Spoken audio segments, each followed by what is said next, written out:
Okay, now we will have a roll call to establish that form. Do the roll call. Okay. Chair Hume, I am here. Vice Chair Winternitz, Here. Supervisor Scales Preston, Supervisor Mashburn. I'm here. We see you double today. I don't know why. Could be an omen. Supervisor Dollywall. I'm here. And am I pronouncing that right? Dollywall? Yes, yes, thank you. Supervisor Allen. Board Member Pearl. Board Member Martin. Here. Board Member Udine. Here. Board Member Matsumoto. Here. We do have a quorum. We have 6. And I have down to welcome Supervisor Sheila Miller, but I did not hear you call her name. She did call the name, but she's not here yet. I think said she's Sheila expected- Allen. Sheila Allen. Oh, Allen, that's What? Okay, fine. is there a Sheila Miller here anyway? All right. Well, we- Miller online. That's why I conflated, because for some reason, I remembered that your last name was the same, and so, yes, Sheila Allen. Okay, well, welcome to Supervisor Scales Preston, Supervisor Allen, and Supervisor Dollywall. Thank you all for joining the board. Thank you, And sir. with that, we do have a quorum. Supervisor Dollywall, I believe you're the only one in attendance at this point. Would you like to give a brief introduction of yourself? Sunny Dhaliwal just joined San Joaquin County Board of Supervisors. I represent District 3, and it's honored to be on this board. Looking forward to learning about this very complex, issues on this. Great. And just for our edification, is District 3, was that the district that was previously represented by Supervisor Patty? Yes, sir. Okay, great. Well, welcome. Thank you. Good to Thank have you, sir. We do have board member Pearl arriving as well. Okay, so our quorum has increased. It has- Good. All right, I believe that dispenses with introductions. Do we have any public comment for items that are not on the agenda? Anything online? Seeing none, we'll dispense with item 3, move on to the consent calendar. Looks like there are 3 items on consent. Motion to approve. Okay. Motion from Udang. Is there a second? Second. Second from Winternitz. All those in, well, no, roll call. So close. Chair Hume, Aye. Vice Chair Winternitz, Yes. Supervisor Mashburn. Aye. Do I need to be louder? Supervisor Dollywall. Yes, but abstain on the approval of minutes for October 23rd, 2024 meeting. Okay, noted. Board Member Pearl. Aye. Board Member Martin. Aye. Board Member Udang. Aye. And Board Member Matsumoto. Yes. 1, 2, 3, 4, 5, 6, 7, 8. We have 8 ayes. The motion carries. Very good. Thank you. That brings us on to item number 5 then, the Executive Officer's Report. Mr. Ingram. Thank you. Good morning, everyone, and welcome to our new board members. Thank you for serving on the Delta Conservancy Board, and welcome to the first board meeting of 2025. Excited to kick off the year. I want to start by mentioning an item that's actually not in the report, but just we have been asked to distribute a survey that's been developed by the San Francisco Estuary Partnership by the, I'm just going to read this, the People and Wetlands Working Group of the San Francisco Bay Wetland Regional Monitoring Program. And the survey is to better understand decision-making for wetlands in the San Francisco Estuary and the Delta, the connected area. So the board members, our staff, and liaison advisors have been identified as people that they would like to actually take the survey. And it really is trying to get at how, who represents decision-making around wetlands in the system. So we will be distributing the survey to you. All options, totally optional, but we would appreciate your attention. And if you could complete the survey and return it. We'll see, they're asking for the responses by the end of March. Okay, so moving on to the report, it is Form 700 compliance time again. Final filing date is April 1st. You can do all of your filing online, but if you run into any issues, problems, or questions, feel free to reach out to Jessica Adele on staff, and she's very able and willing to help. Skipping down to the fiscal year budget appropriation update, just wanted to let folks know that the government efficiency reduction drill requested a 7.9% reduction, not operating reduction from all state agencies. We were fortunate and we received in the first proposed budget a $5,000 reduction in our annual budget, our operating budget. And we will just track that process through the May revise and through the final budget process in July. Skipping down to the Conservancy request for proposals, I wanted to mention that we have gone through we're in the process of going through the rulemaking process for being able to write architectural and engineering agreements. This authority allows more leniency in contracting, given how few entities actually can perform some of the specialized work that we request. The proposed action of regulation was published on January 3rd by the Office of Administrative Law, and there's a 45-day public comment period that ends on February 18th. If we're successful and we get that A&E authority, we would immediately rerun the Franks Tract Futures project, looking at how we can do more planning around Franks Tract and make the Franks Tract project.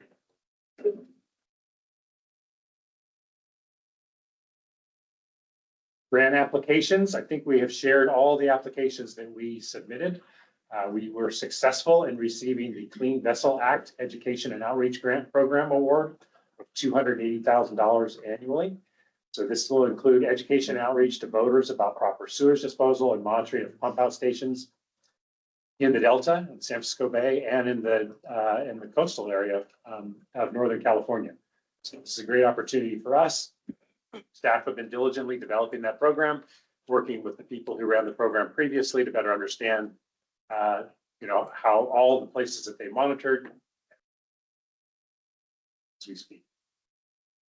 Did want to mention that we're working collectively with the State Department of Parks, Division of Boating and Waterways, the Delta Protection Commission, Solano Resource Conservation District, and the Catholic Charities of Stockton to apply for the NOAA Marine Debris Removal Program grant by January 31 is the deadline. This grant will be $9 million for the region to help remove abandoned vessels and marine debris within the Delta and the system. Our role will really be to help with outreach and engagement with the community to better identify the threats, the risks, the impacts, and make sure that information is put into the actual removal of marine debris. Yes. So how does the Catholic diocese get involved in this? I'm gonna pray for assistance. That's important. I could find out. My husband's the CFO. Oh, I'm just interested. I mean, yeah. Catholic Charities is. Yeah, Sarah, please. Yeah, the Catholic Charities of Stockton, they're going to be involved if we are selected as recipient of the award. Doing a lot of education outreach in the San Joaquin County, Stockton. A big part of the marine debris removal grant is education and outreach with marginalized and disadvantaged communities. And I guess this charity has a pretty good relationship already with some of those communities down in Stockton and San Joaquin region, south portion of the Delta. Thank you. Yeah. I think Supervisor Mashburn was talking, but you're muted, Supervisor Mashburn. Mitch, you gotta unmute. You were muted. Can you hear us, Supervisor Mashburn? Okay, I can hear you now. I apologize. I'm having technical difficulties over here. no problem. Did you have a comment? No, I did not. I'm sorry. I had literally a member of the public calling me with a question, not about your meeting, but a different one. I had. Fantastic. We understand. Thank you. Okay, moving on to the Delta Science section. Want to report that the most recent restoration subcommittee meeting of the DPIC took place on November 13. It consisted of a series of site visits to the Southern Delta to explore potential restoration opportunities. I want to thank the Restore the Delta as the co-host for that. Took a large group out, looked at a lot of potential restoration sites, very interesting. In 2025, the Restoration Subcommittee planned to host the spring meeting and early summer, another Delta Restoration Forum. And that is again where we try to bring in the Delta community, some centralized location to help them understand the restoration that's happening in and around the Delta and make sure that they're aware of the impacts and the benefits of those restoration projects. Moving on, the Delta Interagency Invasive Species Coordination Team had its fourth quarter meeting on November 19th. And the team had 3 speakers and shared general updates at the group. Speakers shared updates on the invasive golden mussel, which we all know is now a resident in the Delta, as well as others. I want to especially point out that the DIS team leadership, including our own Rachel Wigginton, were invited to present on early detection and rapid response at the Western Aquatic Plant Management Society annual conference in March of this year. And the talk will highlight the work of the DIS team that's done over the past few years to advance early detection and rapid response in the Delta and Sassoon. So there's a number of media mentions listed there. A couple of the just recognizing the projects that we funded, as well as a couple of interviews that I did that were kind of fun. I hope everybody gets to watch those. There were no board directives at the last board meeting. And there are 2 correspondence Public Record Act requests that we received on projects. Our expectation is that that's other companies just looking for information on how to best apply for projects. So that concludes the program section. Take any questions before I turn it over to Jessica? Any questions? Yeah, are we allowed to know who requested the stuff on the Delta Aquatic Center, or is that something we're not? I Just curious. don't know. Is that the PRA that you received? Yes. Yes, you're allowed to. Yes, And if you don't have it, you can provide it at a later. I think we would have to provide it. Okay, thank you. I appreciate it. I'm just curious, there were 2 requests 4 days apart, so it's just interesting. On the Yes. same project. We Yeah. can let you know who it That's great. was. We have it and let Love it. Grantee know as well that the PRA Yeah. was requested by these folks. Awesome. So, yeah, they were likely just looking to bid on it. It seemed like people were asking. Yeah. In my backyard, I'd like to. Yeah. we'll look it up for you. Yeah, thank you. All right, with that, I'm going to turn it over to Jessica for the budget review. I'm Jessica Adel, and the administration supervisor here. We are reporting on expenditures from July 1st through October 31st. Just for our new board members, we get reports from separate agencies, and we take those reports and we develop our current budget and expenditure report. It's because we're a small agency, they provide us those reports. It takes a little bit to get them. So we're reporting through October. We wish it was later, but it's just how it works with the state. We do take reports from the state controller's office, from the accounting system for the state, which is Fiscal, and we tie those all out to our expenditures here on a monthly basis. So expenditures this month, and you'll notice we mostly have from 1 through 4, about 80% of our expenditures are for our salaries to maintain the Delta Conservancy. On line 18, you'll find that we'll have our operating expenditures and equipment. And on lines 19 through 23, you'll see that we do have some multi-year appropriations that we will continue out for some years and probably won't use this year, but they are part of our budget. We're 33% along with the year. Our salaries are at 35%. You'll often find that our operating expense and equipment are far behind because much of our expenditures are from state agencies, and they just run, again, they run a little bit behind sending us their invoices as well. So we always seem to be operating just a bit behind. Nothing to report. The government efficiencies, 5% is noted in our budget. The $5,000 reduction is noted in our budget to date so far. Was there any question? Yes. Supervisor Chanel Scales Preston, I understand just joined us by teleconference. Yes. Hello, everyone. Welcome. Welcome. Good morning, welcome. Good morning. We had a question on the item. Yeah. down here. So Prop 4, what does the timing look like for that? It'll be in this budget season and then for the, Prop 4 will get, July 1st, so it'll be our next fiscal for year. our, okay, Yeah, great. the appropriations. Do you have an expectation around, is it a full, how do they do it? Do they put full Prop 4 bucket in right away or they allocate it We annually? put it out annually into future years, Okay. so relatively small amount to start the first year. And we're waiting for guidance from Resource Agency as well as development of grant guidelines. So our expectation is that we would open a solicitation probably early fall this year. Okay. All right, if no further questions, that concludes the executive officer's report. Thank you. Very good. Thank you. Any further questions? All right. On an action item, we'll move on to item number 6, which is the Ecosystem Restoration and Climate Adaptation Grant Program update. This is Rachel Lane's debut in presenting this update. Yeah, presented other updates, but it's my first time with Erica. Though I don't have a name tag, so don't be confused. But good morning, board members. My name is Rachel Lane, and I'm an environmental scientist here at the Delta Conservancy. Today, I'll be presenting agenda item 6, the Ecosystem Restoration and Climate Adaptation for Erica Grant Program.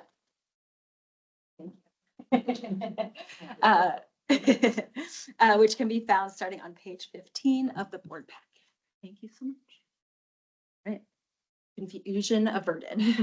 On the bottom of the page, you'll see a breakdown of the funding sources that make up the Erica Grant Program, along with their funding availability. These include Proposition 1, Climate Access and Restoration, listed here as CAR, and Nature-Based Solutions, Wetland Restoration, or NBS. Each of these grant programs have only a small amount of funding remaining for amendments and as-needed changes.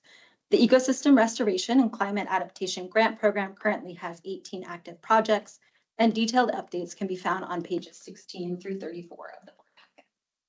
I'd like to provide a few project updates and highlights. First, the 2 WebTrack projects with the Metropolitan Water District of Southern California are currently in the planning phase. For the rice conversion project on WebTrack, the grantee's first attempt in 2024 to find a farmer resulted in no bids. So they'll release another request for proposals in 2025 with changes based on feedback received during the first request. An update and next steps will be provided at an upcoming board meeting. Second, Conservancy staff are currently closing out the land acquisition on Bethel Island project with the John Muir Land Trust. The project closed escrow in December, and the acquisition of the 600-acre parcel is now complete. In the future, the parcel will be converted to wetlands. A final report and project summary for this project will be available for you at the next board meeting. And as usual, final reports for all closed projects are available upon request. Additionally, the application period for the second year of the Delta Rice Incentive Program with the Nature Conservancy opened yesterday on January 21st. This program pays for the cost of conversion to rice from other crops in the most deeply subsided portions of the Delta to stop subsidence and reduce greenhouse gas emissions. Another highlight from December 2024, the Lattice Creek Habitat Restoration Project with the Solano Resource Conservation District presented to the Interagency Adaptive Management Integration Team on their progress and weed control methods. The team appreciated the experience and lessons learned by our grantees on difficult weed control. Finally, I'd like to share a short video featuring the Phase 1 San Joaquin River Floodplain Restoration and Floodway Enhancement at Banta Carbona project. An amendment request for this project was approved earlier this morning as a consent calendar item. Awarded in 2020. Sorry, I came in a couple of minutes. An amendment request, sorry, here we go. Awarded in 2020, this is a planning project to design and permit a 30-acre multi-benefit floodplain on the San Joaquin River to improve rearing habitat for juvenile salmon, reduce flood risk, and address sedimentation issues at an intake screen. This video is also highlighted in our annual report.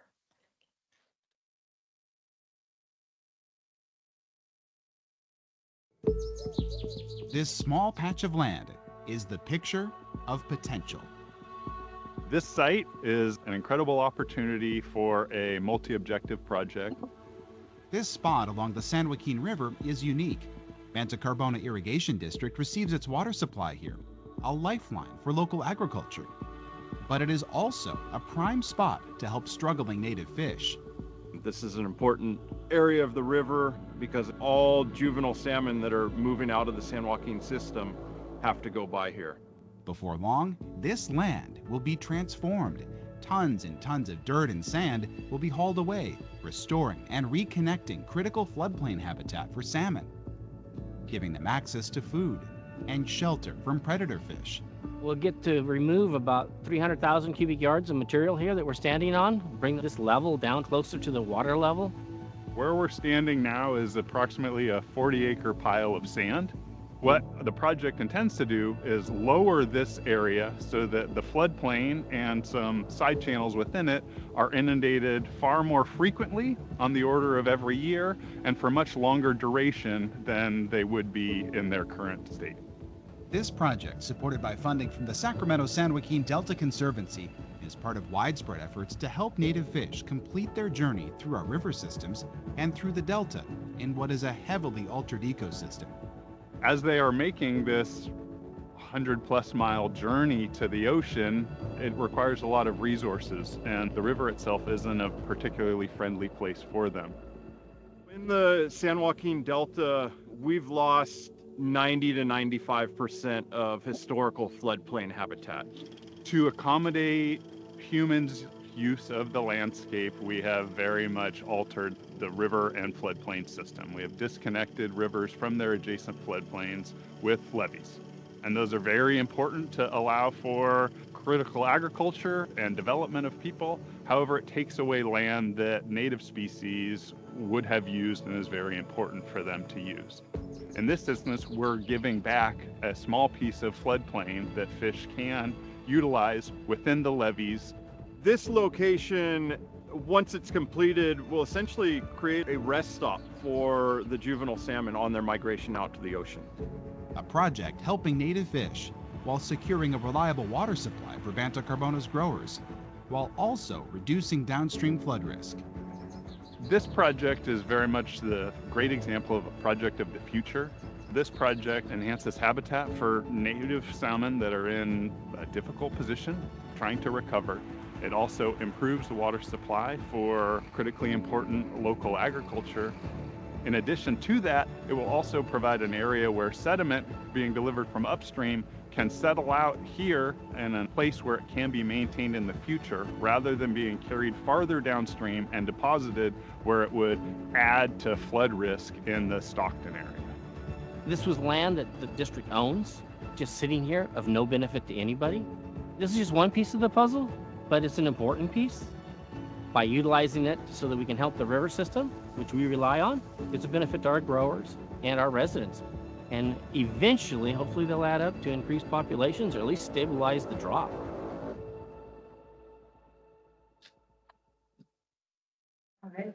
I just have to add a special note there, a special connection for me to that project. My son actually is an environmental engineer with CBEC, and he actually did the design work on this project.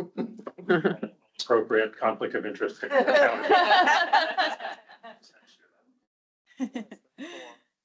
All right, thank you all so much for your time. I'm happy to take any questions or comments. Great. Any questions? Yes. I just appreciate the video very much. I mean, it's, you can read about it here, that's fine, but to be able to see it and understand better what's taking place is superb. So thank you. Yeah, yeah, it's nice to have that multimedia. No other questions? Thank you, Rachel. Appreciate it. Good job on your first Erica presentation.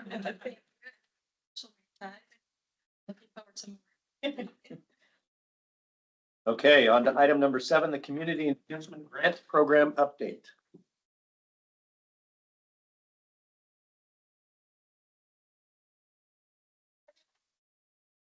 Here, and I'm the Conservancy's Ecological and Community Programs Analyst.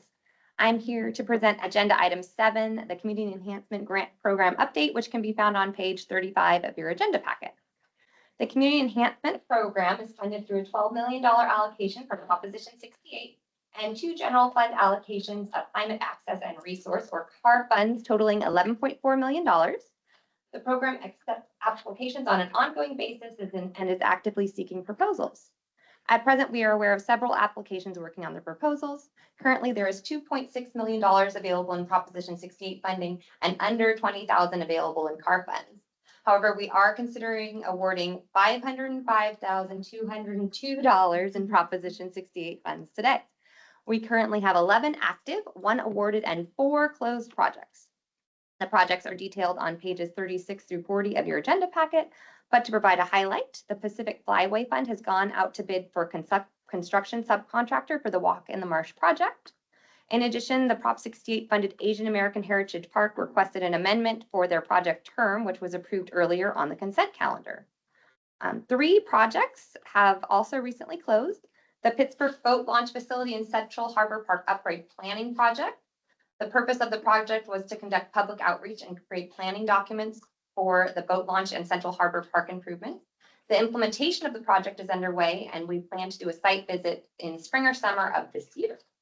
The Ileton Museum and the Bing Kong Tong building implementation also closed. The purpose of the project was to purchase museum quality display cases for the museum. And finally, the Freeport Delta Gateway Monuments planning. The purpose of the project was to create planning documents in preparation of the installation of 2 gateway monuments and 1 interpretive sign in the town of Freeport. The acquisition funds for the easement for the project have been approved, and the implementation funds are being considered today. The final reports for these projects are available upon request. As I mentioned, we have 1 proposal for consideration today, agenda item 8, the Freeport Delta Gateway Monuments implementation. Thank you for your time. I'm happy to take any comments or questions. Great. Any questions?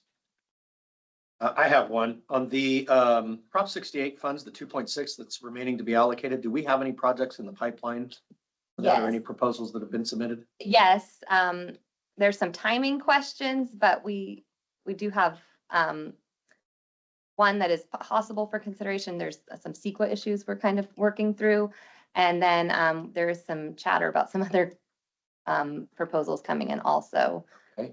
Potentially one with TNC that I haven't received yet, but there is some chatter about that. Could our offline chatter fall into this bucket? It could, Okay. absolutely. And I think it could also fall into the Prop 4 bucket in the future as well. Okay. Okay. Great. Yeah, Thank so you. just a timing question pretty much. Sure. Any other questions? Any comments from the public? Okay. Thank you very much. Appreciate it. And that brings us on to item number 8, consideration of award of CEP funds for Freeport Delta Gateway Monument implementation. So in follow-up to the Community Enhancement Program update, I'm pleased to present for board consideration agenda item 8, a recommendation to award Proposition 68 funding for the Freeport Delta Gateway Monuments implementation project to the County of Sacramento. This item can be found on pages 47 through 50 of your agenda packet. Conservancy staff recommends that the board approve up to $505,202 in grant funding for this proposal. The goal of Proposition 68 funds are to fund projects that promote recreation and tourism, historic and cultural preservation, and environmental education. The Freeport Delta Gateway Monuments implementation project meets the historical and cultural preservation goal. The purpose of this grant is to fund final design plans and construction of the gateway monuments. The Freeport Delta Gateway Monuments project is a 3-phase project that seeks to ultimately install 2 gateway monuments, a freestanding structure, and 1 interpretive sign in the unincorporated community of Freeport. The purpose of the project is to highlight Freeport as a Delta legacy community. This is the third phase of the 3-phase project. Phase 1 and 2, the planning and acquisition phases, were also funded by the Conservancy. This project is a project under CEQA, and both the County of Sacramento as the lead agency and the Delta Conservancy as a responsible agency have filed notices of exemption. The Conservancy does not need to take any further CEQA action on the project if the project is approved. This project is also located in a severely disadvantaged community and is expected to support the community through increased awareness of the historical role of the Freeport community in the Delta. The County of Sacramento will contribute cost share for the project with an in-kind contribution of $28,981 to fund additional indirect costs incurred by the county. They have received over 20 support letters from the community businesses and organizations, and the first phase of the project also included community outreach. Our staff is pleased to recommend this project for board approval. There's suggested motion language at the bottom of the agenda item for your consideration. But before we proceed, I'm happy to take any comments or questions. Very good. Thank you. Any questions or comments at this time? I think Henry Yasui has a comment. Okay. Sui? Sui? You're probably muted. We cannot I'm hear you. sorry, yeah. There we I'm go. Sorry, I was muted. I apologize. Good morning, members of the Delta Conservancy Board. My name is Henry Yasui. I'm Senior Landscape Architect with the Sacramento County Department of Transportation. Our design team was involved with the initial planning phase for the Freeport Gateway Monuments and Interpretive Signs project. On behalf of the county, I wanted to express our appreciation for the opportunity to obtain further funding to complete the project, including what was approved last October for the Phase 2 easement acquisition. We're looking forward to implementing the monument and interpretive signs. It has been wonderful working with the Delta Conservancy staff and with the very motivated local residents who are backing the project. So again, thank you for your support. Thank you, Henry. Appreciate the comments. Any other comments from the public? Seeing none, I do have one question. It's a legal matter. I have no financial interest either in this project or own any property nearby, but given the fact that it's within Sacramento County and within my district, there's no reason for me to abstain from a vote. Is that a fair statement? I believe that's correct. Okay. Yeah. Legal Thank you enough for is putting what that you're on the telling me. record. Yeah, I think it's great that you disclosed it, and I think it's fine for you too. Okay, very good. In that case, I would entertain a motion. Sure, let's hear the motion. Save someone else from reading it. $2 to the County of Sacramento from the Proposition 68 Community and Economic Enhancement Grant Program for the Freeport Delta Gateway Monuments Implementation Project. So moved. Thank you. Is there a second? Second. I heard a couple of seconds there, so, I heard Mitch, he's always the loudest. well, you cannot not hear Mitch. Thank you. Roll call vote, please. Absolutely. Chair Hume, Aye. Vice Chair Winternitz, Yes. Supervisor Scales Preston, Yes. with that. Supervisor Mashburn, Aye. Supervisor Dollywall, Yes.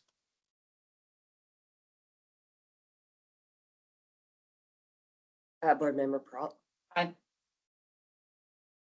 Board Member Martin, Aye. Member Udang, Aye. and Board Member Matsui. Yes. We have 9 ayes. The motion carries. Excellent. That very motivated community will be happy to hear that. On to item number 9, the Delta Conservancy 2024 Annual Report. Hope's gonna give a presentation here, but I just want to say a few words. We're very excited to share our 2024 annual report, highlighting our many accomplishments for the year. You probably remember the last year, we tried our electronic storyboard format for the first time. It was very successful, and so this year, it has been shared widely on social media and is posted. They're here with you today. Special thank you to Hope Miller, who has really been on this process and has done an excellent job. So she's going to take a few minutes and walk you through the story map and share. Report. Good morning, board members. As Campbell said, my name is Hope Miller, and I'm the communications analyst here at the Delta Conservancy, presenting our 2024 annual report. So you can get to it from our website. It's on the homepage, and we'll also be sharing it on social, as Campbell mentioned. We created it with ArcGIS story maps, and because there are maps and other inactive features, it's best viewed on a computer or a tablet, but it does work on mobile as well. You will notice some structural similarities to our strategic plan and our implementation plan that you'll hear about shortly, but we made this with the public in mind. So thank you to Chair Hume for providing an introduction here off the top. Thank you to Executive Director Ingram for writing said. Editing is a skill too. When you continue to scroll down, you will see an interactive map of projects that that became active or were awarded funding in 2024. So to read about each project, you can either click on the green markers, or there are tiles on the side that you can click on. And then if you continue to scroll down, the map will move for each project. So pretty nifty way to see our work from the year. And so now we're getting into the meat of the report here, which is the goals set in our strategic plan. So goal 1 covers ecological conservation, restoration, and climate adaptation of the Delta and Sicilian Marsh. And as you saw in an earlier agenda item, we have that project highlight here from one of our Proposition 1 funded projects. And then information about our collaborative efforts from invasive species management here to restoration work. These are some site tour photos from November the DPIC Restoration Subcommittee did. And for our newer board members, DPIC stands for Delta Plan Interagency Implementation Committee, and we have some information about that committee there. Goal 2 covers our working lands and highlights our nature-based solutions projects on more than 11,000 acres of deeply subsided land in the Delta. So with over $34 million, these projects will restore habitat, improve the land's resilience and economic viability. So here's a video that you may have seen before about our projects on WebTract. Here is a link to a podcast that Campbell was a guest on, all about subsidence, very informative. And then another video that Natural Resources Agency put together on nature-based solutions in the Delta. Delta Drought Response Pilot Program was also big for us last year. We hosted a forum at the Ride Hotel that was well attended in June, and we have the recording embedded here. We also released a report on final outcomes of the program, hyperlinked here as well. And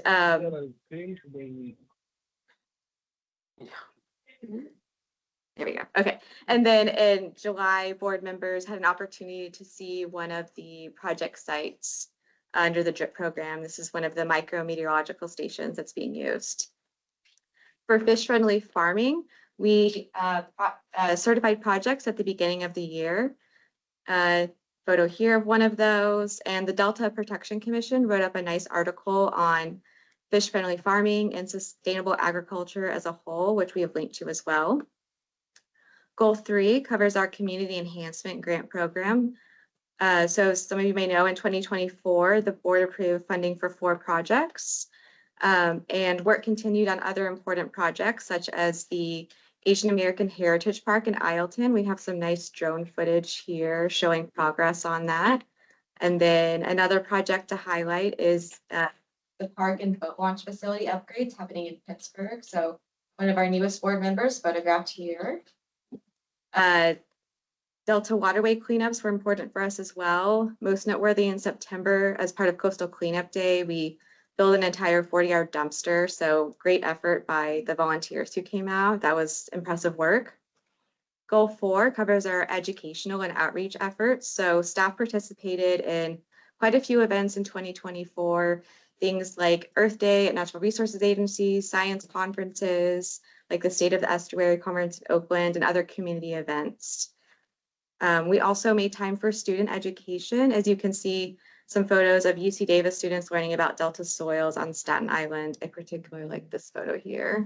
And then goal 5 focuses on our administration, operations, DEI work, which covers everything from tribal engagement to addressing barriers to state funding, to keeping things running smoothly at the Conservancy. We have some specific things about tribal engagement, some photos from the Delta agencies at Native American Day in September, some information about administration efforts, all the important behind the scenes work, future funding, and then lastly is this timeline here that goes through some of the major events of the year, which I will let you guys scroll through at your leisure.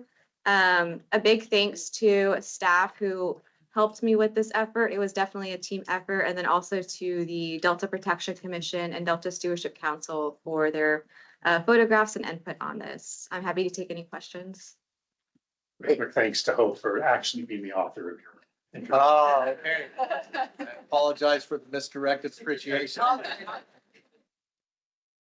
Any questions on the annual report or comments or praise? All the praise. All the praise. Yeah, it's fantastic. Wonderful. Thank you. Good. Okay, any comments from the public or any members online? No. Okay, great. Thank you so much for that. It was a beautiful looking report. On to item number 10, please, the consideration of Delta Conservancy 2025 implementation plan. Great. Well, thank you. Good morning, Chair Hume and members of the board. My name is Karen Burr. I'm the Deputy Executive Officer here at the Conservancy. And I just want to first off acknowledge the really amazing work of the team over the past year. We are a very small staff and yet we get a lot done. So I want to really congratulate them on all of the hard work they've put in over the last year. And I also want to congratulate Hope on framing that out so nicely for us in our annual report. So I'm now going to provide input on I'm going to present our implementation plan. And for the benefit of our new members, the background for our implementation plan is that it is our yearly annual goals towards our strategic plan. So every January, we come and present what we're going to work on for the year. In July, we'll give you an update on what kind of progress that we've made. And then at the end of the year, we'll do the annual report to let you know what we accomplished over the course of the year. So I'm going to go ahead and cover Hope did a very nice job of presenting what our goals are from the strategic plan. I'm going to cover the first three of them together because they are in a very similar place. So our first goal is the ecological conservation, restoration, and climate adaptation. Goal number 2 is the economically and ecologically sustainable working lands. And goal 3 is the community and economic enhancement. And part of why those are all in the same boat together is that they're all facing the same situational challenges, which is really the shift in budget that we've had over the last couple of years that we've all been kind of navigating through. So that includes a number of things. That includes the reduced state budget that we all are keenly aware of. It's also looking at the closing out of our last proposition, so Prop 68, Prop 1, and then our general funds for the nature-based solutions are all mostly out the door. As we saw, there's a little bit of funding left, but mostly that funding is out the door. And we are in response seeking new funding sources. So we're going to have the Clean Vessel Act coming online, and then we're about to receive the new funding from Prop 4. So as all of those things kind of shift and transition, there's just a ton going on there. Through all of that, we are maintaining our commitment and our focus on our restoration, in particular, rewetting peat soils and making sure that we're still having that climate impact that we need to have. And then also having our community impact through our community projects. So we're maintaining our focus on those two things. So the shift in funding, while it can be a little scary, it's also a huge opportunity to look at how we're doing the work that we do and make sure that we're still in touch with our community and we're providing the biggest benefit that we can for our community. And in particular, we realize that $29 million is going to go really fast in Prop 4, and we want this to have a big impact. So internally, we're taking a little bit of time to make sure that we can provide the biggest impact possible. So what that means for us is that we are working internally as a team to define our values and set some internal vision for what we would like this to look like. We are also going out and doing some broad outreach to all of our partners to figure out how we can best support them.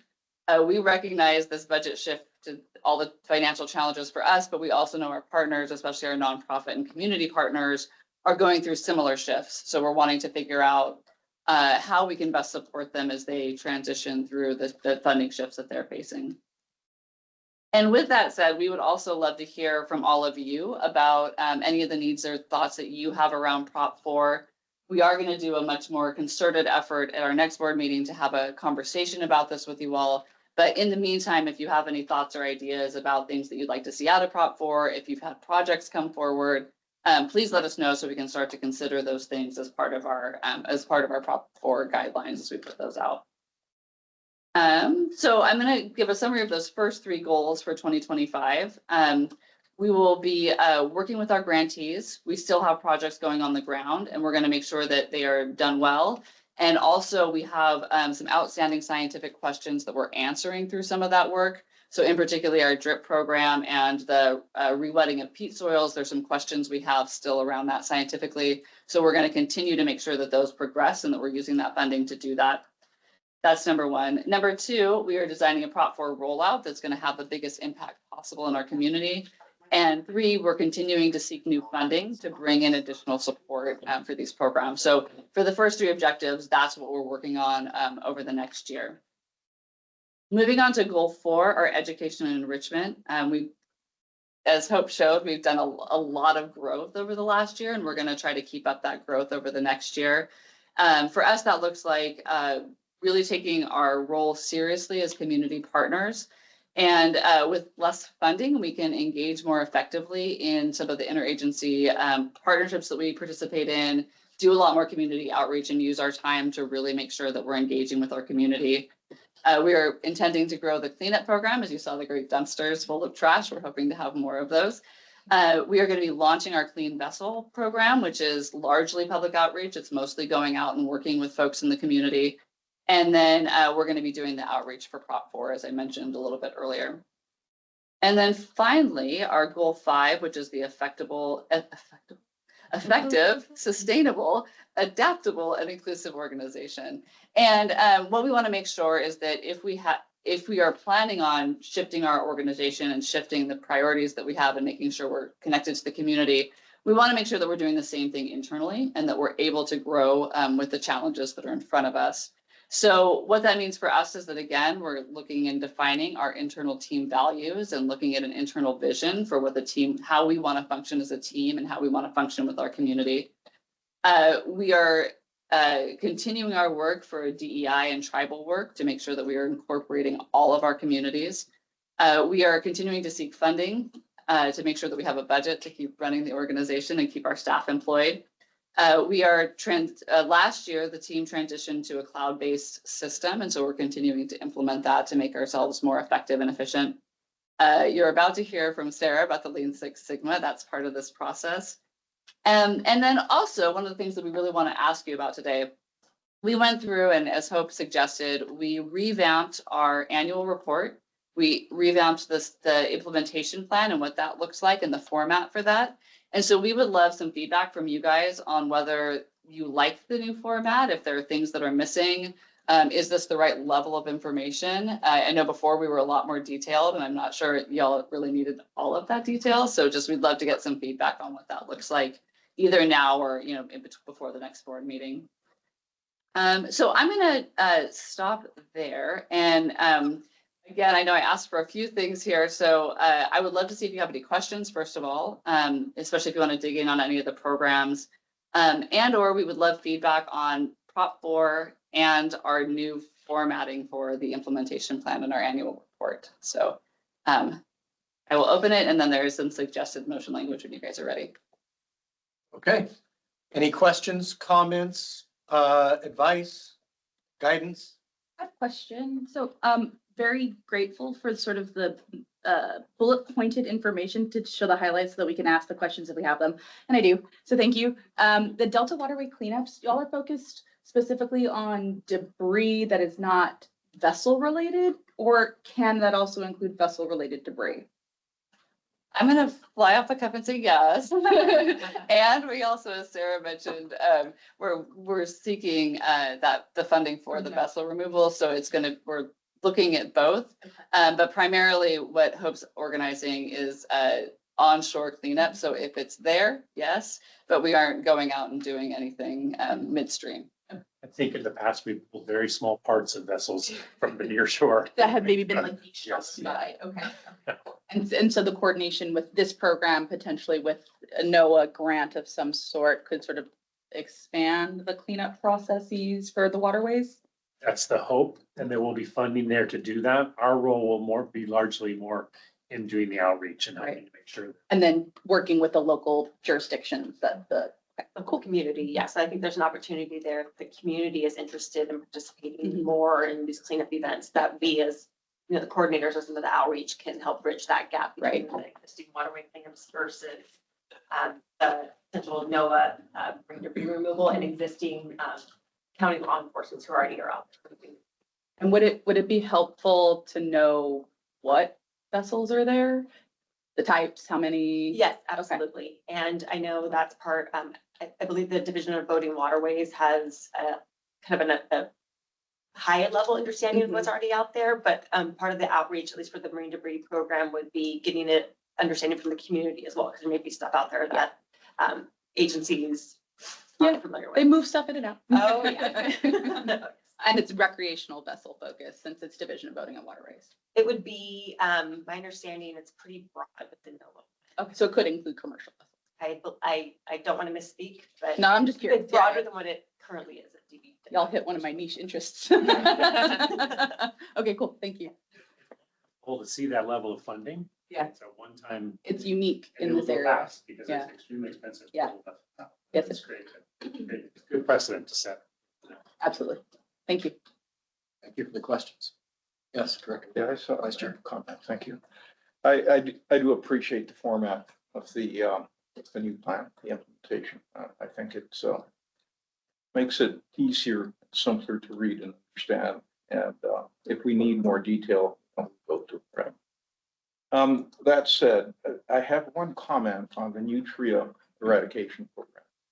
I know we spend a lot of money on that program. We've done that for a number of years. What I don't see is how we're doing in that program. So every board meeting, there's a table of data.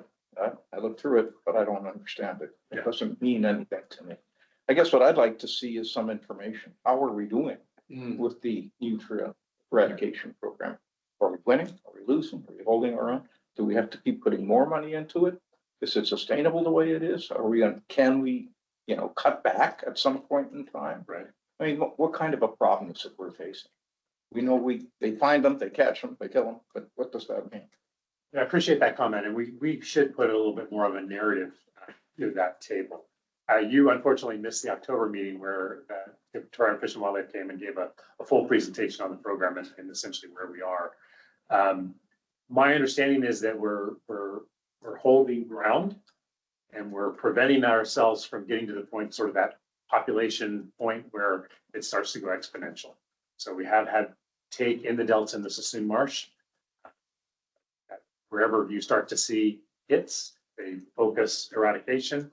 And I think we're kind of holding the line at this point. As far as future funding, they did get funding for after when our funding runs out. Sarah, do you recall what that funding source is? I do not recall, and I haven't checked in with our grantee or the grant manager from CDFW, Valerie Cook, recently, especially with the budget reduction drills that we've had. I'm not sure if that program has been affected or not. That's something I can follow up with CDFW on. Okay. Yeah, so just perhaps a little bit more information as we go along. Good suggestion. Thank you. Other questions? Yes. Can you scroll to page 12 on the implementation plan? It says we have 300,000 in Prop 4 for 24-25. True? But not from Prop 4. I'm like, that's not possible. So just want to, we need to edit that. Yes, thank you. Thank you. Okay. And then the second comment question, Campbell, if you've seen, the Natural Resources Agency for Prop 4 is putting on two, possibly 3 stakeholder meetings across all of Prop 4, not just Delta Conservancy this Friday and the 30th. So I just want to make sure everyone's aware and we can make sure that folks have links if they're interested in registering and attending. Yeah, thank you. Yes.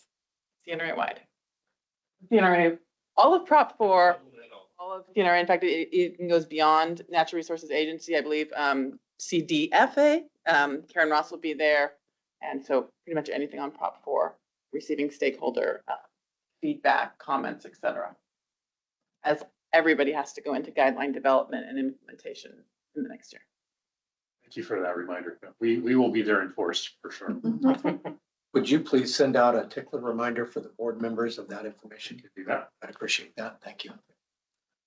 And Campbell, just a point of order, I did attend the October board meeting teleconference. That's right. That was in Massachusetts. That's right. Were there any nutria there? I was looking, but I think Our reach doesn't quite go that far. Any other comments or questions at this point? I would echo the sentiments that I think the way that this report is organized and the sort of high level, just, hitting the facts and the basics, and then we can drill down if need be. It's very digestible, which is good, easy to understand. And it presents kind of the whole scope of what we're working on without necessarily getting into the weeds of how we're doing. So, okay, thank you. Any comments from online? From either members or members of the public? Okay, seeing none, this is an action item. Is there a motion? Do we have suggested language that needs to be read? Yeah, I can read that for you. Okay. So the suggested motion language is we move that the board approves as final the draft Sacramento-San Joaquin Delta Conservancy 2025 implementation plan as presented in this item. I'll move with the caveat to edit the fiscal year. Yeah. Thank you for that catch. Motion from Director Martin. Is there a second? Okay, second from Director Burrow. Roll call vote, please.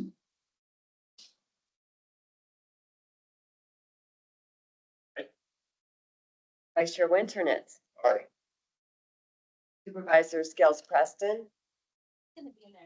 Yes. Supervisor Mashburn. Aye.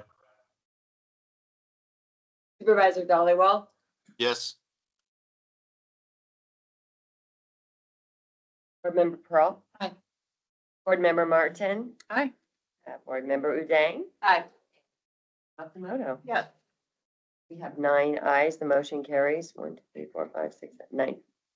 Okay, great. Thank you. That concludes our action items for the day. Item number 11 is update on the Lean Six Sigma board packet preparation project. No, you're good. Good morning, board members. My name is Sarah Lesmeister. I'm the Ecological and Community Programs Manager here at the Delta Conservancy. And today I am providing an update on our Lean Six Sigma project on the board packet preparation process. This is an agenda item that can be found on page 65 of the board packet. So at our last board meeting in October, I shared that our existing process takes about 50 days to complete and consists over 200 steps. Since then, staff have continued process improvement planning by sending out a survey to our board members requesting feedback on the board package, conducting a risk assessment, re-engineering our process, and developing implementation and control plans. So results from our board survey show that board members would like to keep the same level of written and oral information on action items like amendments or consideration of award, but are supportive of reductions to the executive officers' reports and also program updates. Board members also indicated that publishing the board packet materials online less than 5 days prior to the board meeting was also reasonable. So in addition to our board member survey, staff also conducted a risk assessment of the board packet process. The results of the risk assessment were consistent with our board member survey feedback. The highest risks to us as an agency are ensuring that our board members have accurate and appropriate information to make decisions on action items, especially those with legal implications. So taking into account the board member survey and our risk assessment, we re-engineered our board packet process. The new process, which is highlighted in the second figure below, is now only 36 steps and can be completed in less than 14 days. This updated process is expected to have an annual soft savings of about $25,000 through a reduction of over 300 staff hours per year. This time can be redirected to other high priority tasks for our organization. So what are some of the changes? The first one is compressing all of our multiple review processes into a single ad hoc review session. We're going to be meeting here on a Tuesday afternoon and reviewing it all at once together, but that's really going to compress our timeline. The second one, as we've kind of touched on earlier, is migrating all of our materials to our cloud-based software. So basically we can interact and work on the same document simultaneously. The third one is reducing the amount of emails that we are sending back and forth to each other. And this can be done once again through that cloud-based application for our documents, but then also automating. Finally, a board package format to reflect the board members' survey results. So as board members, some examples of changes that you will see include a new form to submit remote attendance requests. So instead of staff sending out an email and having to track all the different emails to board members will likely receive a link where they just have to click yes or no, I'm attending remotely. And if you are, input the address of your remote attendance. Another example of changes include updates to the style and format of parts of the board package. So instead of having every single project status listed in the program updates, staff will now focus their program report updates on the program overview, project highlights, and major project milestones. Specific project updates will now be available via a link to our website. So Hope, can you go ahead and share what we currently have? Yes. So currently on our website, we have a list of all of our projects that we have funded and support here at the Delta Conservancy. And we created this about a couple of years ago as part of a board directive. Currently, it's kind of, I won't say hidden in our website, but our goal here would be make this its own web page and then also add a couple of columns to make it consistent with what we have in our board packet currently for the project status updates. So what we would then include in the board package is a link directly to this table. So anyone who's on here can click on this and this table will pop up. What's nice about this feature as well with it being interactive is that you can search, you can enter keywords on here and automatically pop up. So if you want to look at Sacramento, you can see Sacramento and all those projects will pop up. You can type in museum, those will pop up. Additionally, you can also filter and sort by the different counties and different funding sources on here when we put that on. So by incorporating these changes into the style and format of the board package, we would eliminate at least 20 pages from our board packet. We reduce the amount of time that we are spending on creating our board packet. So in addition to these changes that you guys will see in the board packet process, we will also implement several internal solution improvement tools for the next 2 months. We plan to implement this new process for our March meeting and want to recognize that this is a living and continuous improvement process. So at any time, if you guys aren't having your needs met or have suggestions or feedback for a board packet, we would absolutely want to incorporate that into our process and our product for you all. So at this time, one, we will request any additional feedback or concerns you may have about some of our proposed solutions. And then two, if you have any other questions or comments, happy to hear them and take them. Okay, great. Any comments? Board members?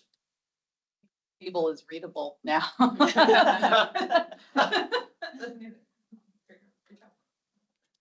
Yeah, we needed to implement a Six Sigma process just for creating a new flow chart. This is our pet. Yeah. Yes, sir. I just want to say, well done. I'm all about simplifying things, and that's a huge reduction in time and hours. And you said 25,000 a year in staff hours. Is that what you said? Yeah, in soft saving through staff time. Yeah. Incredible. Nice job. And this is just this one process. We actually are planning to implement this Lean Six Sigma kind of philosophy to some of our other existing processes coming up in this year to really be able to do more, I won't say high value, but more productive work, more meaningful work in our organization to provide, for California, the residents, Delta. So yeah, we're really excited, looking forward to this. And also, I get really excited about this. We currently have 36 steps in here, but we may also eliminate 4 of those steps because some of them include creating a map, and we may just have a dynamic, fancy map on our website you guys already have. So the map may get us down to about 30 steps by just putting that on our webpage instead. Great. So, yes. Oh yeah, it's about a 90% reduction. 200 down to 36. Yeah. Huge. Great. Thank you. I just want to quickly thank Sarah for signing up for this course and volunteering. This was a huge self-interest on her part too, because this was the most frustrating, time-consuming aspect of her job. It's a great improvement organization, and I think for the board. And as she mentioned, there's several other processes that we're going to look at based on her learning now and certification through this process. So look Awesome work, all about the continuous improvement. And Thank you guys for your feedback and involvement as well in this process and being open to hearing about it. good effort. Thank you. Any comments from board members online? Very impressive work. Thank you, sir. Thank you. How about members of the public online? Okay, seeing none, we will move on then. Thank you very much. And now to item 12, presentation on Delta Adapts, creating a climate resilient future.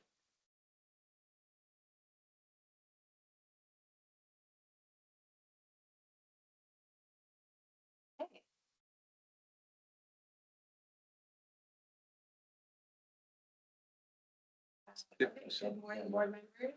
I have some handouts, maybe I'll just pass them this way. Oh.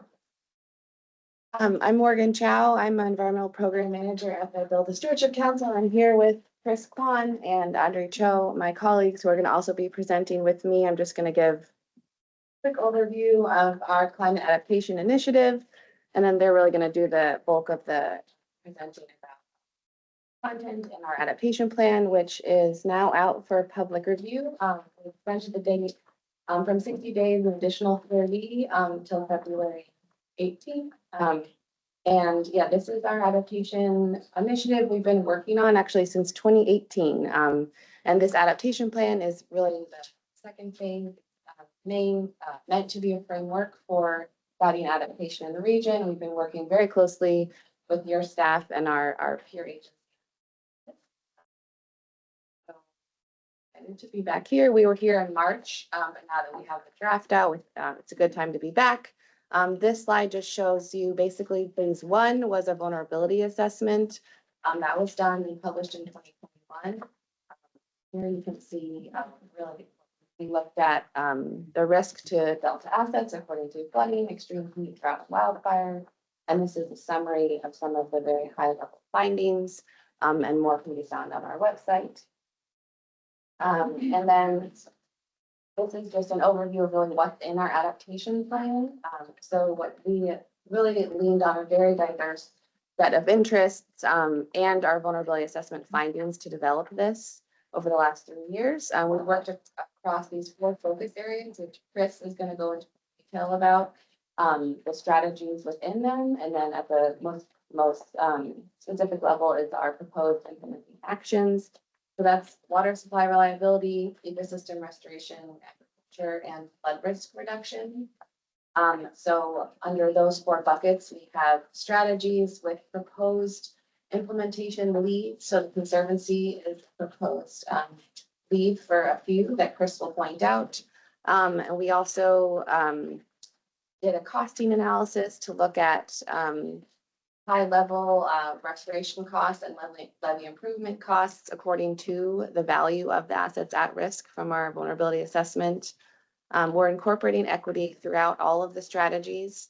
And we also know kind of like where the strategies are in line with other state, regional, and resource specific plans. And then lastly, we have a section on governance in the plan as well.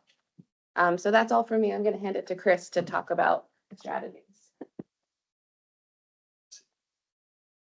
Hi everyone, I'm Chris Kwan. I'm a scientist with the Delta Stewardship Council. So I'll go over our 4 focus areas, starting with flood risk reduction.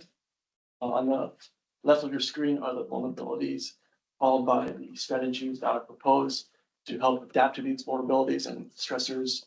And on the very right are the example actions to help enact strategies.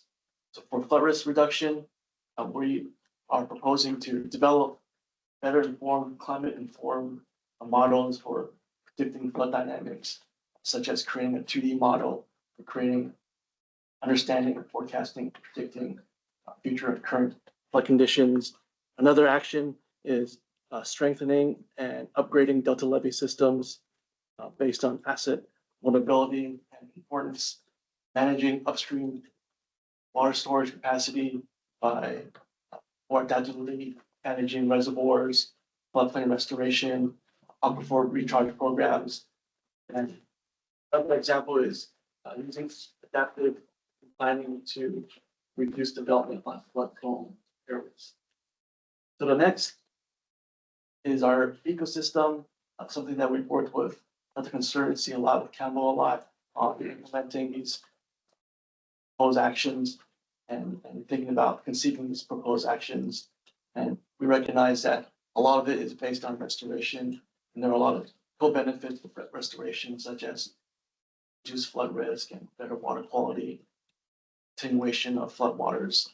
But some of these actions include building broader partnerships with tribal communities and co-designing and co-managing restoration projects with the tribes, improving green space access to folks that don't really have access to these areas, and providing more access for tribes to their cultural resources, protecting ecosystems by halting and reversing subsidence, as we heard earlier.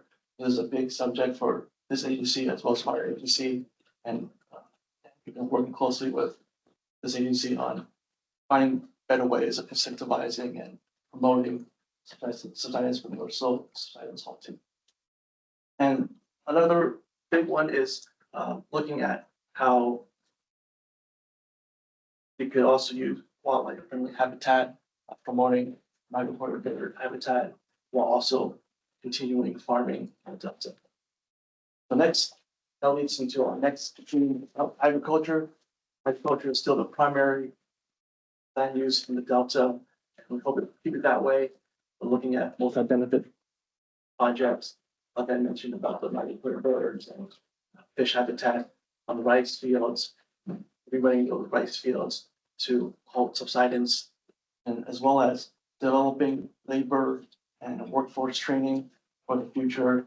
We understand from farmers and landowners that the future is unsure for them more than anybody else, and finding ways of developing the next generation of farmers is crucial. And then also, we're working with CDFA a lot on thinking about climate smart practices like irrigation efficiency management practices and building soil health. That's key as well. And then recognizing that some areas of the Delta of farms are maybe no longer monetary as valuable, thinking of alternative ways like agritourism, reduce monetary value, turning land into wetlands, carbon credits, finding ways of increasing carbon credit values, getting the compliance market adopted from the California Air Resources Board Control Board. And then, of course, converting to wetlands or tule areas that are too deeply subsided to be farmed anymore and no longer cost effective.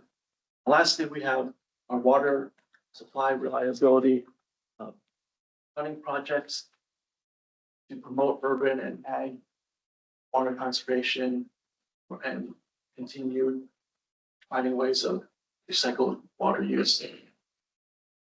Then streamlining processes to allow private landowners to use their fields for groundwater recharge, and improving existing models for predicting weather and forecasting hydrologic models. And one of the last actions I want to highlight is developing more comprehensive monitoring programs for harmful.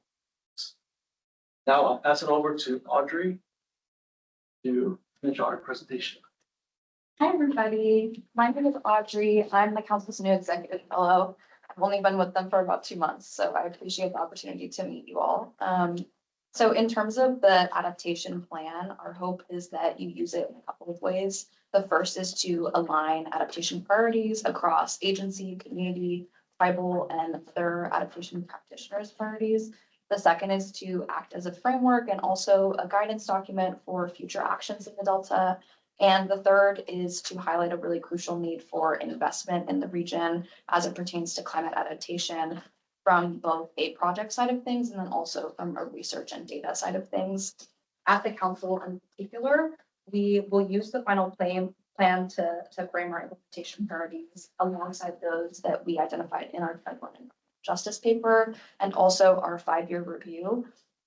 For example, we hope to convene and lead partner agencies around signing a memorandum of understanding to kind of memorialize and document our collective commitment to working on adaptation in the Delta.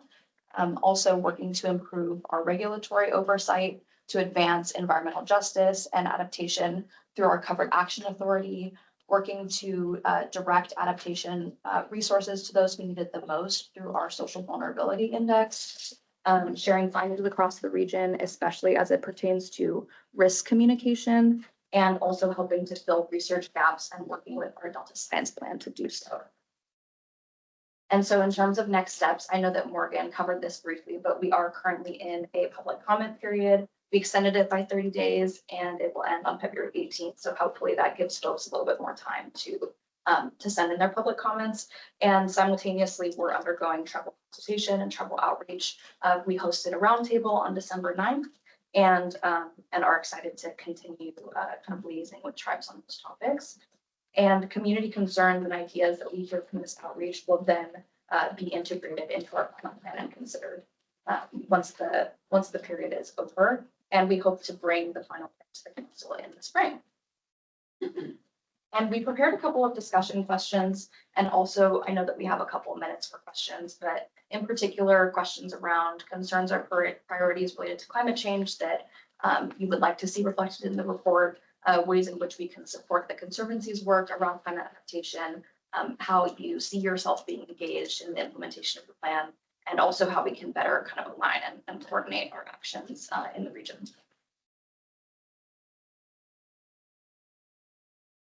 Well, I don't know how much time we have, maybe not too much, but any questions or comments?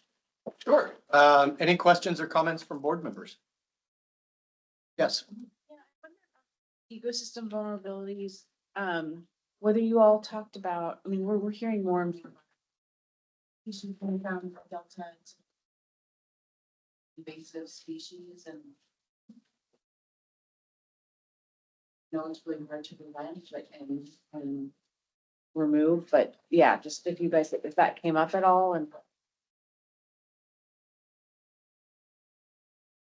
It did come up in our, they have focus groups, bringing materials book series we presented, and it came up, and we talked about it in a few of the ecosystem strategies, particularly just challenges that landowners have in managing invasives that came up a lot in like Sassoon Marsh and some stations we had there, and then also just in like designing projects considering native.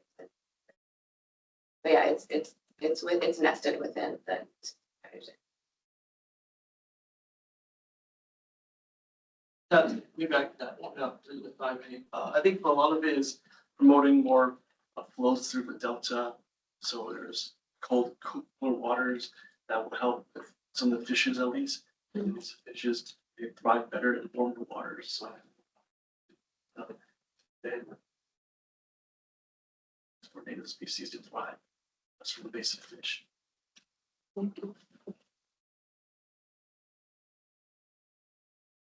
Okay, other questions? I have a couple of questions. The first being, what is the geographic reach of this adaptation plan? Is it concerned only with the primary and secondary zones of the Delta? And I have a very specific reason why I'm asking this. I'm currently involved in the exploration and modeling for multi-benefit projects along the Casunas River, which is not within the Delta zone, but obviously impacts the Delta every time it breaks its banks and you know, a lot of material and sediment and such comes hammering down into the Delta. There are a lot of things within this plan that speak very much to what we're trying to do relative to groundwater recharge, flood attenuation, risk reduction, and habitat restoration. Does this apply? And Yeah, I think that's a really good comment, and we didn't touch on that specifically in our presentation, but you'll see in the plan that adapting to climate change for the Delta, we often look outside the Delta, particularly for like what you just talked about, flood risk reduction and recharge and water supply. You know, that's part of like our work council is like, you know, having like thinking about water supply for the state. So we do in the plan, we have sections that pertain to sort of like the regional variations for implementation within the legal Delta, like Sassoon Marsh. We break it up according to Sassoon, North, Central, and South, and then we also have like an out of Delta section.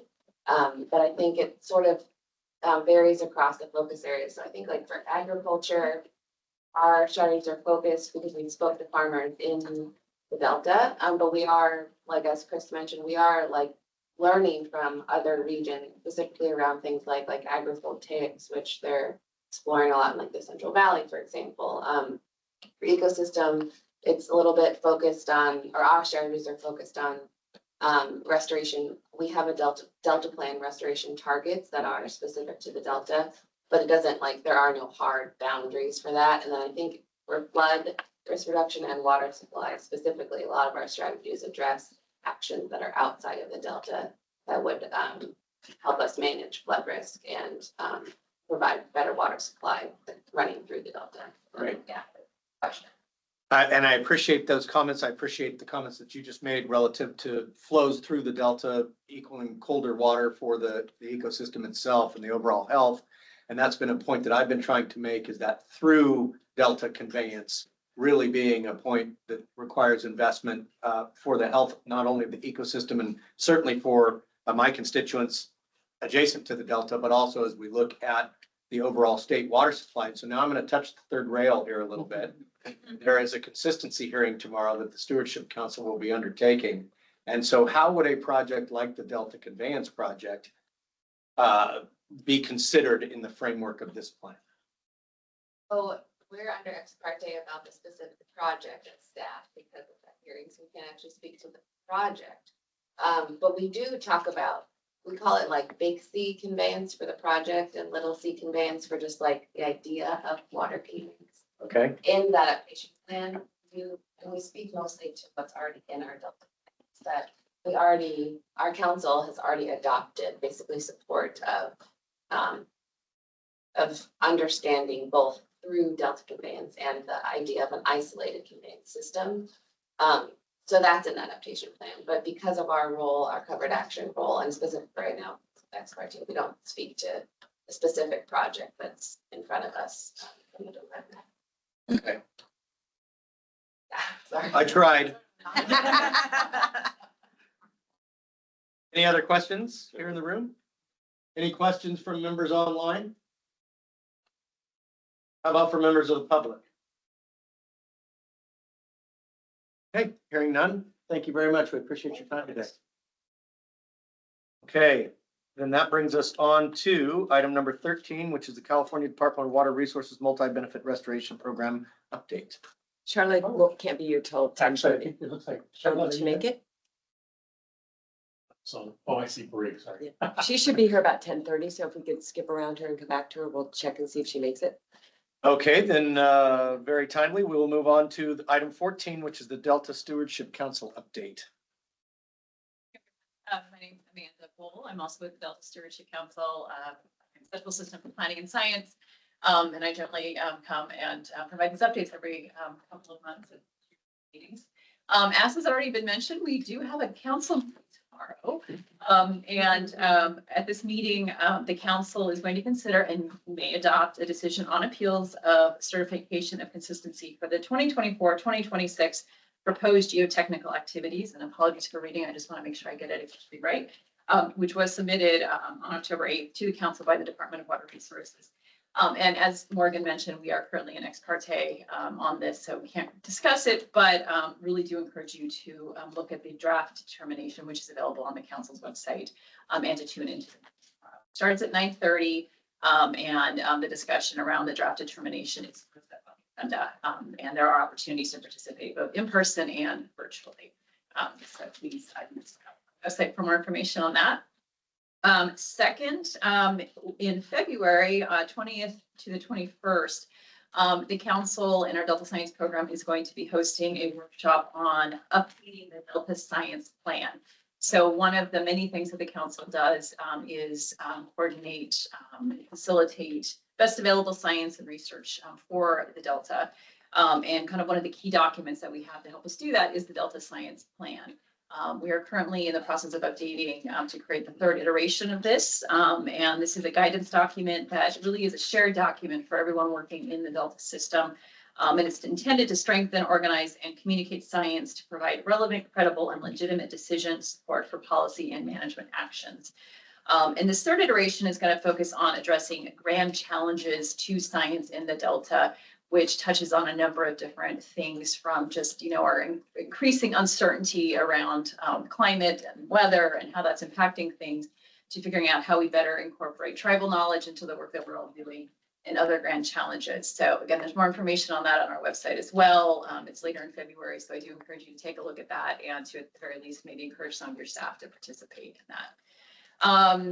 And then a couple of other things that are a little bit further out. I think it was mentioned during the annual report, really value Campbell and Karen and staff's participation in the Delta Plan Interagency Implementation Committee, and in particular, the Restoration Subcommittee. And Rachel Wigginton is, there's Rachel. Her strong staff participation and staff leadership in that as well.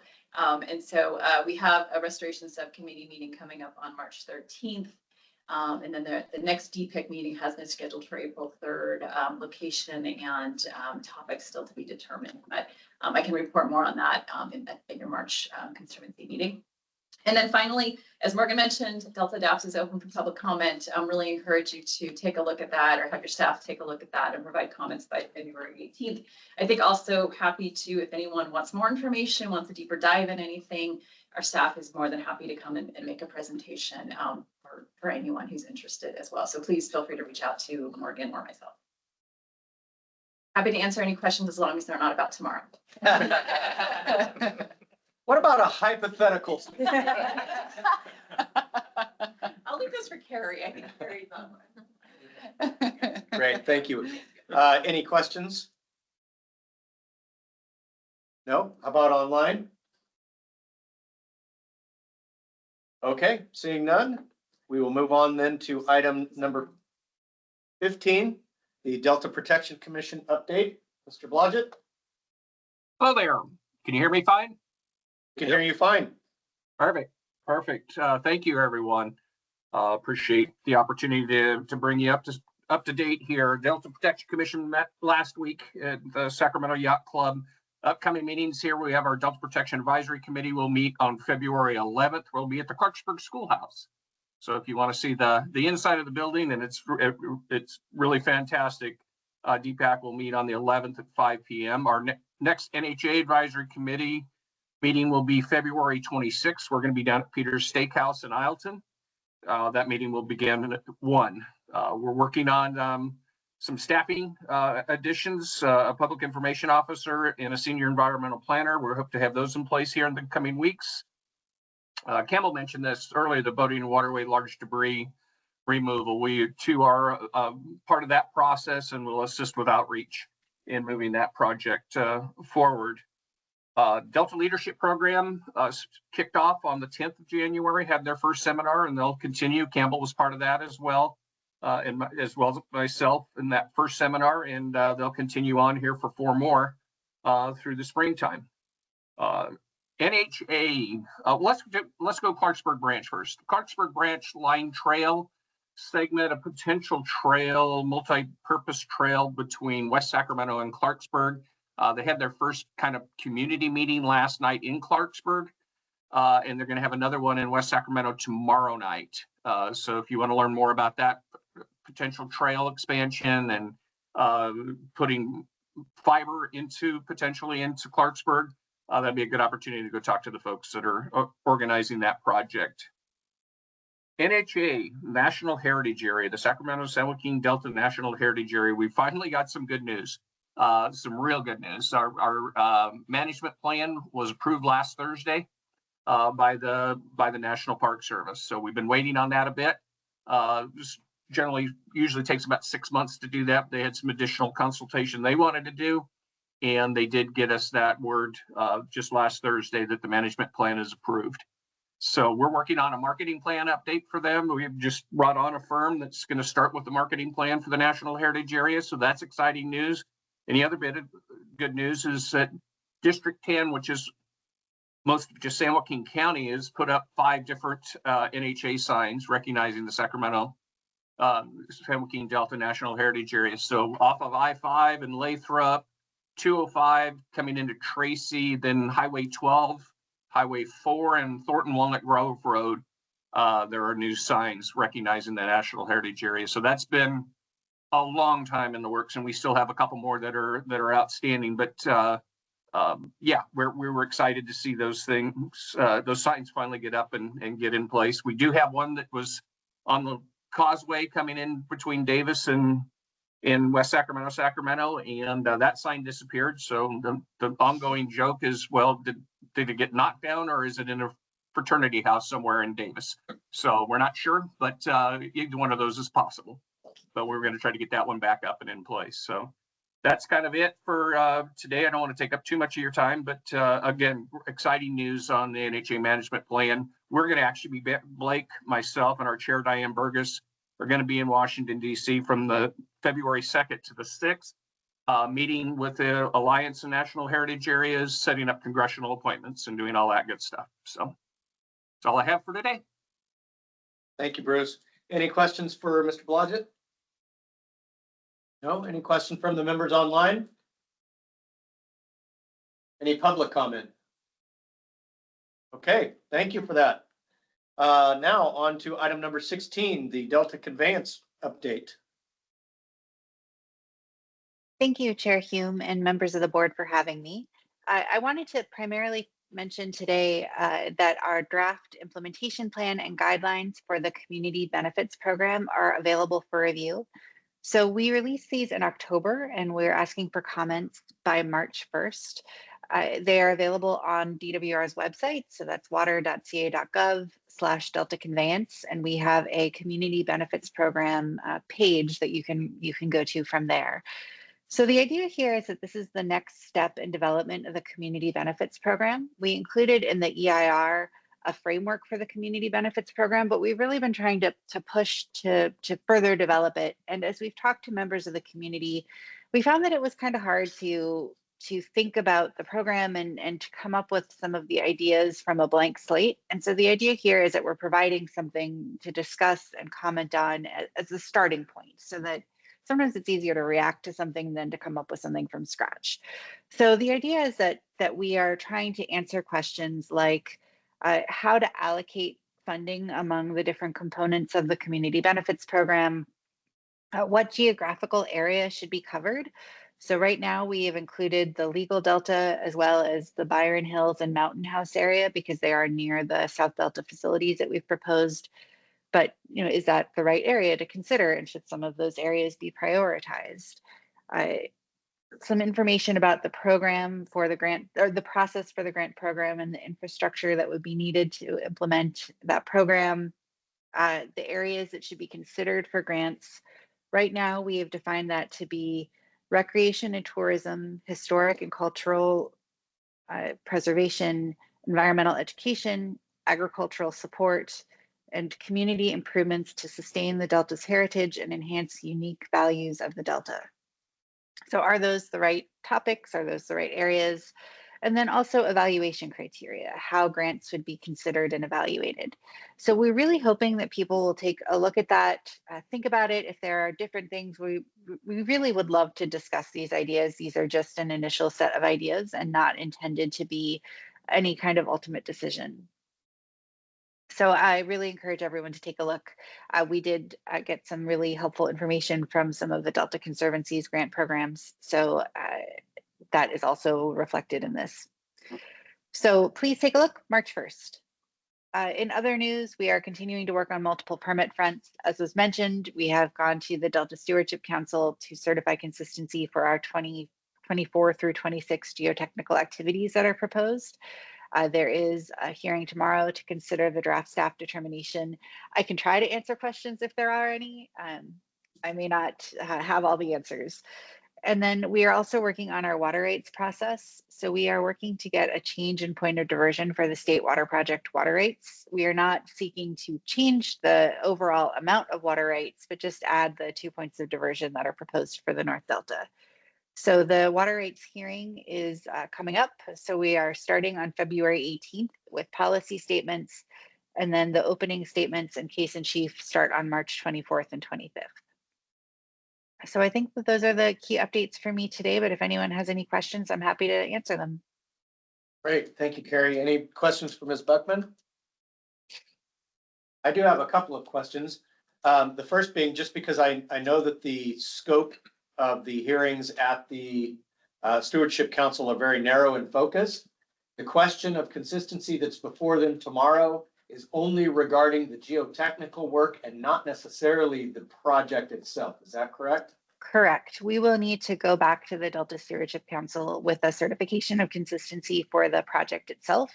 We're expecting to do that later this year.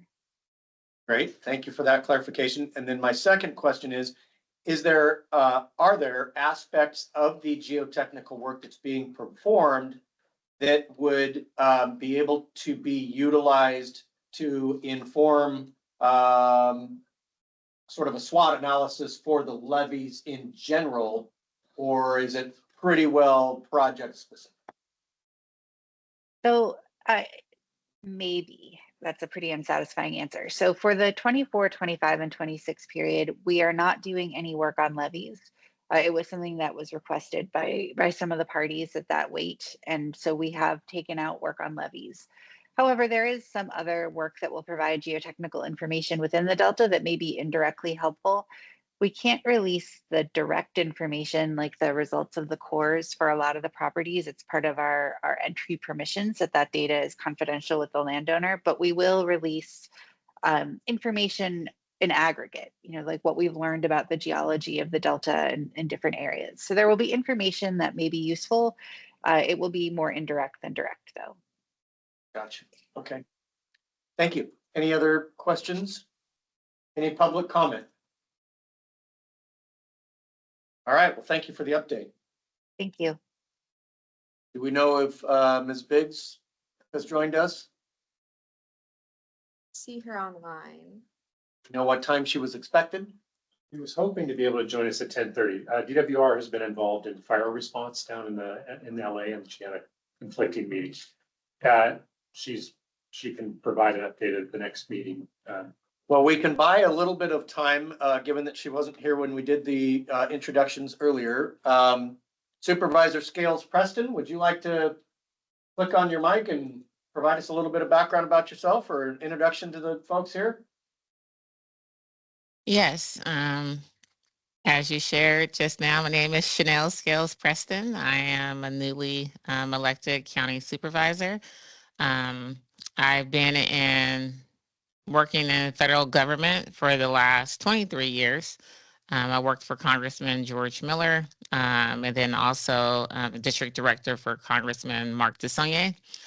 So I'm transitioning over from running the California offices to being a county supervisor.